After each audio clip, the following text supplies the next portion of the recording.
Welcome to Phone Transformer. Today we are going to show you exactly how to clear text messages on Android so you can keep your inbox organized and clutter-free. Now let's get started.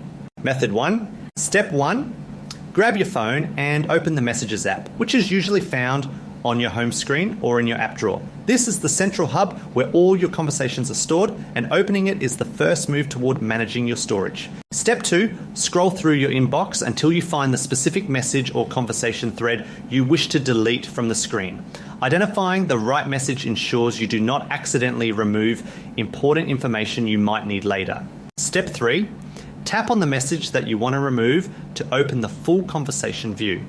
Opening the thread allows you to see the specific content inside and prepares the app for the deletion process. Step 4. Look at the top right corner of your screen and tap on the 3 dots icon to open the settings menu. This icon acts as the gateway to various management tools, including the options needed to modify your message history. Step 5. Look through the list of options that appears on your screen and tap on the delete option.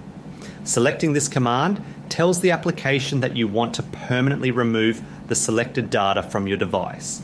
Step 6. Tap on delete once more in the confirmation pop-up that appears to finalize the process. This final step is a security measure to ensure you really want to erase the data, as once it is gone, it usually cannot be recovered. Thanks for watching, and please subscribe to the channel for more helpful tech tips.